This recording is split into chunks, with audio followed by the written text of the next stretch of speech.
నీతిమంతుడు, అదేవిధంగా ఆయన మరి ఇంకో రూపం ఏంటి? రోషము కలిగినటువంటి వాడు. రోషము కలిగినటువంటి వాడు ఆయన. ఆయన న్యాయవంతుడు. ఆయన న్యాయవంతుడు. ఆ రోషము కలిగి, ఆ న్యాయవంతము కలిగినటువంటి స్వభావము కలిగినటువంటి యెహోవా వాక్ అంట ఎవరికి ప్రత్యక్షమవుతా ఉందంట? తన ఆత్మలో ప్రత్యక్షమయ్యి ఇలాగ సెలవిస్తా ఉందంట. ఎవరికి? ఇర్మియాకి. ఏమన్నా తెలుసా? గర్భములో నేను నిన్ను రూపింపక మునిపే నిన్ను ఎరిగితిని. ఎవరి గర్భము? ఎవరి గర్భము? శారీరకంగా ఆలోచిస్తే తల్లి గర్భమే. మరి ఆత్మీయంగా ఆలోచించండి ఒక్కసారి. మన పరిచర్య, ఈ సంఘము ఆత్మానుసారమైనటువంటి పరిచర్య. ఆత్మలో పుట్టిన తరువాతే శారీరకంగా పుట్టాలి. మరియ గర్భములో క్రీస్తు కూడా పరిశుద్ధాత్మ వలన. ఎవరి వలన? పరిశుద్ధాత్మ వలన. ఆ సందర్భము చెప్పనా? మర్మము పరిశుద్ధాత్మ యొక్క ఆత్మ వలన మన ఆత్మ పుట్టించబడినది, మన తల్లి గర్భములో పెట్టబడినది. పరిశుద్ధాత్మ యొక్క ఆత్మ స్వభావము మన తల్లి గర్భములో పెట్టబడినది.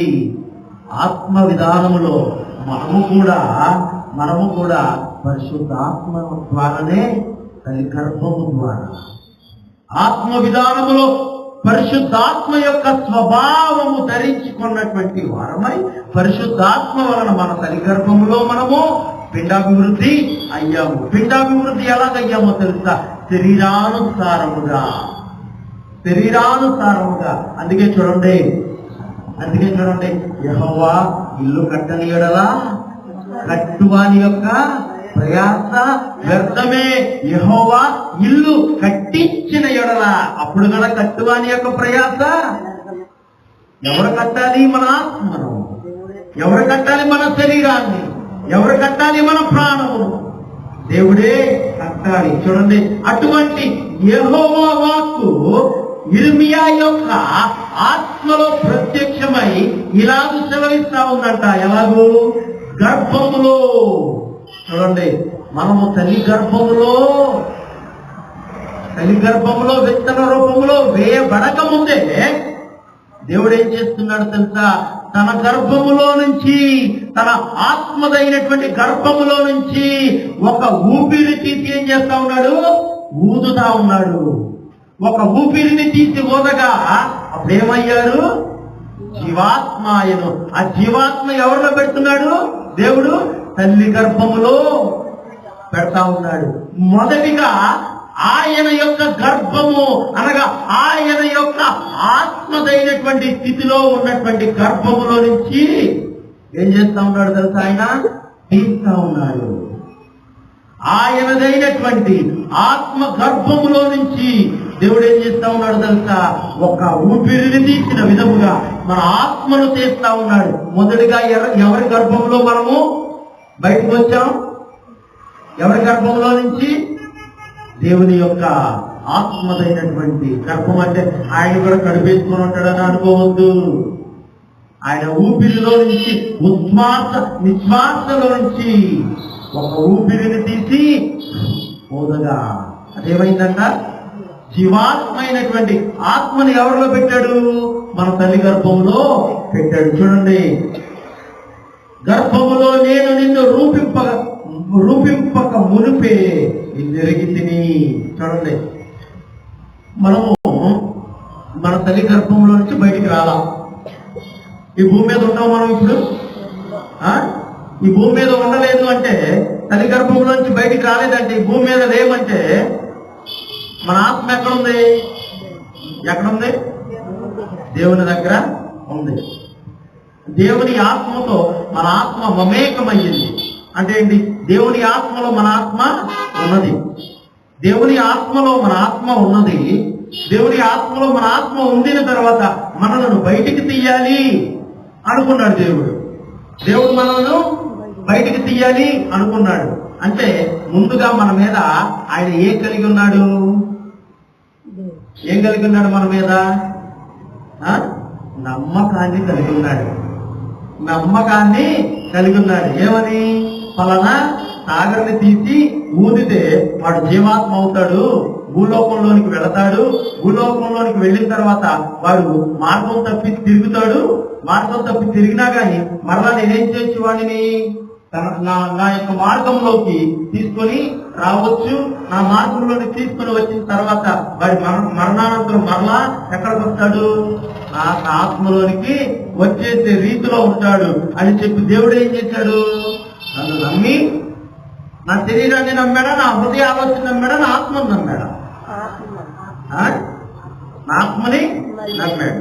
నా ఆత్మను నమ్మాడు అంటే దేవుడు తన ఆత్మలో నుంచి తీసినటువంటి సాగర్ అనేటువంటి ఆత్మను నమ్మాడు. నమ్మిన తరువాత ఆ ఆత్మకి నమ్మకము వచ్చులాగిన ఎవరు సహాయం చేశారు? దేవుడే సహాయం చేసుకొని ఆయన సహాయం చేసుకొని ఆ సాగర్ అనేటువంటి ఆత్మను నమ్మి దాన్ని ఏం చేశాడు? భూమి మీదకి పంపించాడు కదా, గర్భంలోనికి పంపించాడు. మొట్టమొదటిగా ఎవరు నమ్మారు నన్ను? మొట్టమొదటిగా ఎవరు నమ్మారు మనలను? ఎవరు నమ్మకంతో ఉన్నారు? మనము నమ్మకంతో ఉన్నాం. ఆ నమ్మకాన్ని కల్పించింది ఎవరు? దేవుడే. ఏదైనా మన ప్రయాసం ఉందా దీనిలో? ఏదైనా మన పాత్ర ఉందా దీనిలో? ఏదైనా మన కష్టం ఉందా దీనిలో? చూడండి, గర్భములో నేను నిన్ను రూపింపక మునిపే నిన్ను ఎరిగి తిని. నీ తల్లి గర్భములో నేను నిన్ను రూపింపక మునిపే, నీ తల్లి గర్భములో నేను విత్తనము వేయక ముందే. నువ్వు ఎక్కడి నుంచి వచ్చావో తెలుసా? ఆత్మలో నుంచి వచ్చావు కనుక నేను నిన్ను ఎరిగి తిని. నువ్వెవరువో నాకు తెలుసు. మనం అంటాం, ఎవరన్నా మన ఎదురు పడితే, అరే నీ సంగతంతా నాకు తెలుసురా. నిజంగా తెలుస్తుందా? మనకి తెలుసుద్దా? అరే నువ్వేం చేస్తావు నాకు తెలుసురా. అది పొద్దున్నే లేచి ఏం చేస్తాడు మనకు తెలుసుద్దా? అంతా తెలుసురా అంటాం తెలియకపోయినా. దేవుడు ఏమన్నాడు? నేను నిన్ను ఎరిగి తిని అంటే నేను నిన్ను ఎరిగి తిని అన్నటువంటి సందర్భంలో మనం పుట్టుట నుంచి మనము చనిపోయేంత వరకు దేవుడికి తెలియదు. ఏదైనా ఉంటుందా? ఏదైనా ఉంటుందా? మనము తల్లి గర్భములో పిండానికి కాక మునిపే ఆయన మనలను ఎరిగి ఉన్నాడు. మనము మరలా ఈ భూమిలో ఈ మట్టిలో ఎలాగూ కలిసిపోతాము. పుట్టుటకు మరణించుటకు, పుట్టుటకు గిట్టుటకు మధ్యలో ఉన్నటువంటి కాలము, సందర్భము, పరిస్థితులు అన్నీ ఎవరు ఎరిగి ఉన్నారు? దేవుడు ఎరిగి ఉన్నాడు. దేవుడు మనతో మాట్లాడుతూ ఉన్నాడు. ఏమన్నా తెలుసా? గర్భములో నేను నిన్ను రూపింపక మునిపే ఏం చేస్తున్నాను తెలుసా? నేను నిన్ను ఎరిగి తిని. నేనేం చేశాను తెలుసా? నిన్ను ఎరిగానయ్యా. నేనేం చేశానో తెలుసా? నిన్ను ఎరిగాను అంటే సర్వము, నీ ప్రాణము, నీ ఆత్మ, నీ మానసిక తత్వాలు, అదేవిధంగా నీ హృదయ ఆలోచన, నీదైనటువంటి మార్గము, నువ్వు నడిచేటువంటి మార్గము నేను నిన్ను ఎరిగి తిని. గర్భములో నేను నిన్ను రూపింపక మునిపే నిన్ను ఎరిగి తిని. నీ తల్లి గర్భములో నేను నీకు పిండాభివృద్ధి కాక మునిపే ఆత్మను ఎరిగినటువంటి వాడు. ఈ గర్భము నుండి బయలుపడక మునిపే నేను నిన్ను ప్రతిష్ఠించి తిని. ఎవరేమన్నాడు తెలుసా? నీవు నీ తల్లి గర్భంలో నుంచి ఇప్పుడు మాట్లాడుతూ ఉంటాడు. మధ్య ఆయనైనటువంటి గర్భము, ఆత్మదైనటువంటి గర్భము సందర్భంలో, ఆత్మదైనటువంటి స్థితిలో తండ్రి యొక్క గర్భంలో నుంచి, తండ్రి యొక్క ఊపిరిలో నుంచి మనం వచ్చాము. తర్వాత ఆ ఊపిరిని మన తల్లి గర్భంలో శరీరానుసారముగా మన తల్లి యొక్క గర్భంలో పెట్టి అది పిండాభివృద్ధి కాకమునిపే, ఆ గర్భములో నుంచి మనము బయటకు రాకమునిపే ఆయన ఏం చేశాడు తెలుసా? మనలను ప్రతిష్ఠించడం. అంటే ఏంటో తెలుసా? ప్రతిష్ఠించడం. ఎన్నుకోవడం, ప్రతిష్ఠించడం. ప్రతిష్ఠించడం చెప్పండి. ప్రతిష్ఠించడం.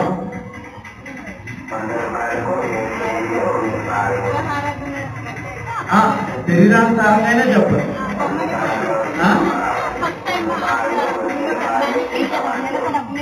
ఇప్పుడు అయోధ్యలో రామాలయం, నేను అది చూశాను. ఏది? రాముడి యొక్క విగ్రహాన్ని ప్రతిష్ఠ చేయలేని వాళ్ళు ప్రాణ ప్రతిష్ఠ చేశారు. చూడండి, ఆ పదం కోసం నేను చూసిన ప్రోగ్రాం మొత్తం ప్రాణ ప్రతిష్ఠ అన్న ప్రోగ్రాం కోసం నేను అప్పుడు ఆంధ్రప్రదేశ్లో ఉన్నాను.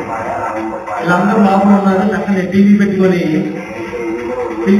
ఎలాగ ప్రాణ ప్రతిష్ఠ చేస్తారు, ఎలాగ చేస్తారు చూడండి. ఇక్కడేమో ప్రతిష్ఠించడం అన్నది చూస్తున్నాం. వాళ్ళు ఏంటి? ప్రాణ ప్రతిష్ఠ అంటే ఏంటో తెలుసా? వాటంతా శరీర ప్రాణ మానసిక తత్వాలలో ప్రతిష్ఠ చేస్తా ఉన్నారు. ఏంటో తెలుసా? దానిని ఏం చేస్తా ఉన్నారు తెలుసా? స్థిరముగా ఇది రాముడే అని ఏం చేస్తా ఉన్నారు తెలుసా? ప్రతిష్ఠ చేస్తా ఉన్నారు. ఇది రాముడే అని ప్రతిష్ఠ చేస్తారు. ఏం చేస్తున్నారు? దానికి, ఆ రూపానికి, దానికి ఏం చేస్తా ఉన్నారు తెలుసా? పేరును పెట్టి ప్రతిష్ఠ అంటే అందరూ కలిసి ప్రార్థనలు చేసి దాన్ని ప్రతిష్ఠించారు. ఏం చేస్తా ఉన్నాడు తెలుసా దేవుడు ఇక్కడ మనలను? అది అయోధ్యలో జరిగినటువంటి ప్రాణ ప్రతిష్ఠ అయితే దేవుడు ఏం చేస్తా ఉన్నాడు తెలుసా? చూడండి, నీవు గర్భము నుండి బయలు పడక మునుపే నేను నిన్ను ప్రతిష్ఠించి తిని. ఎవరు చేశారు అసలు ప్రతిష్ఠత? మన గర్భములో స్త్రీ తన యొక్క గర్భంలో ఉన్నప్పుడు ఎవరు ప్రతిష్ఠత చేస్తా ఉన్నారు తెలుసా? తండ్రి కుమార పరిశుద్ధాత్ములు. తండ్రి కుమార పరిశుద్ధాత్మ దేవుడు ప్రతిష్ఠత చేస్తా ఉన్నాడు. ఏమన్నా తెలుసా? పలానా మంగమ్మ తన యొక్క గర్భంలో నుంచి యేసు నామములో బయటికి రా అని ప్రార్థన చేసి ప్రతిష్ఠత చేస్తా ఉన్నాడు. ఊరినే పెట్టారనుకున్నారు మీ తల్లిదండ్రులు. దేవుడు ఎవరి నోట్లో నుంచి రావాలి? దేవుని యొక్క నోట్లో నుంచి. అందుకోసమనే పిలాతు ఏమన్నాడు తెలుసా? అయ్యా క్రీస్తు, నేను నిన్ను విడిపించటకు నాకు అధికారం ఉంది, నేను నిన్ను విడిపిస్తాను, అయితే నువ్వు వెళ్ళి బ్రతుకు అన్నటువంటి సందర్భంలో ఇండైరెక్ట్ గా చెప్తా ఉంటాడు పిలాతు యేసుక్రీస్తు ప్రభువారి. ఇండైరెక్ట్ గా చెప్పినప్పుడు యేసుక్రీస్తు ప్రభువారు ఏమంటారు తెలుసా? ఓ పిలాతా, పైనుంచి నీకు అధికారం ఇవ్వబడితేనే గాని నీకు ఈ లోకంలో అధికారము ఇవ్వబడదు. ఇప్పుడు చెప్పండి, పైనుంచి మన తల్లి గర్భములో తండ్రి కుమార పరిశుద్ధాత్ములు ప్రతిష్ఠించకపోతే మన యొక్క తల్లి గర్భము నుంచి మనం బయటకు వస్తామా? ఎవరు ప్రతిష్ఠించారు ఇక్కడ మనలను? తండ్రి కుమార పరిశుద్ధాత్ములు ప్రార్థనతో, దీనితో వాళ్ళ యొక్క ప్రాణముతో ప్రతిష్ఠత చేస్తా ఉన్నారు. అందుకే అంటా ఉన్నాడు చూడండి, గర్భములో నేను నిన్ను రూపింపక మునిపే నిన్ను ఎరిగి తిని. నీ ఆత్మేదో, నీ ప్రాణమేదో, నీ శరీరమేదో, నీ హృదయ ఆలోచన ఏంటో నేను నిన్ను ఎరిగి తిని. అంటే నీ గర్భము నుండి, అర్థమవుతుందా? తండ్రి యొక్క ఆత్మదైనటువంటి గర్భములో నుంచి మన ఆత్మ రాకమునిపే, దానికి శరీర ప్రాణ ఆత్మలను దేవుడు అలంకరింపక మునిపే, మన తల్లి యొక్క గర్భములో పెట్టక మునిపే తండ్రి కుమార పరిశుద్ధాత్ములు ఏం చేశారో తెలుసా? ప్రార్థనతో ప్రతిష్ఠించారు. చూడండి, నేను మాట చెప్తాను, నేను ఒక క్వశ్చన్ వేస్తాను మీకు. రోజంతా మీ ఆధీనంలో ఉంటుందా? రోజంతా మీ ఆలోచనలో ఉంటుందా? రోజు మొత్తం 24 గంటలు, క్షమించాలి 23 గంటల 59 నిమిషాల 45 seconds. ఈ 24 గంటలు, సరే 24 గంటలు అనుకుందాం. ఈ 24 గంటలు మన ఆధీనంలో ఉంటాయిగా, మన ఆలోచనలో ఉంటాయిగా. 8 గంటలు ఏం చేస్తాం? నిద్రపోతాం, అవునా? 8 గంటలు స్వాహ. ఇంకొక 8 గంటలు పనికి వెళ్తాం. ఆ పనికి వెళ్ళిన తర్వాత మన కోసం మనం ఆలోచించుకుంటామా? ఆ యజమాని కోసం ఆలోచించుకుంటాం. ఆ 8 గంటలు స్వాహ. ఇంకేంటి? ఇంకా 8 గంటలు ఏం చేస్తాం? అటు ఇటు తిరుగుతా ఉంటాం. ఆలోచనతోనే తిరుగుతామా? ఆలోచనతో తిరుగుతామా? చూడండి, వెళ్ళిపోతా ఉంటది మన హృదయ ఆలోచన. అమెరికా వెళ్ళిపోతా ఉంటది, ఆస్ట్రేలియా వెళ్ళిపోతుంది, అంటార్కిటికా వెళ్ళిపోతుంది, సముద్రం భూదిగంతం వరకు వెళ్ళిపోతా ఉంటది. నిజంగా మన హృదయ ఆలోచన వెళ్ళిన విధంగా మన శరీర ప్రాణం ఆత్మ వెళ్ళగలదా? వెళ్ళనే వెళ్ళదు, వెళ్ళనే వెళ్ళదు. దేవుడేం చెప్తా ఉన్నాడు తెలుసా? దేవుడేం చెప్తా ఉన్నాడు తెలుసా? నేను అందుకే మీకు పరిచయం చేస్తా ఉన్నాను. అయ్యా, ప్రార్థన చేసి పంచిపెడతాను. దేవుడేం చెప్తా ఉన్నాడు తెలుసా? అందుకోసమేనే నేను మీకు ఇందాక పరిచయం చేశాను. మీ శరీరానికి పేరు మీ తల్లిదండ్రులు పెట్టింది, మీ ఆత్మకు పేరు పెట్టారు. ఆత్మకు పేరు పెట్టగలరా? ఎవరు పెట్టారు మన తల్లిదండ్రులు?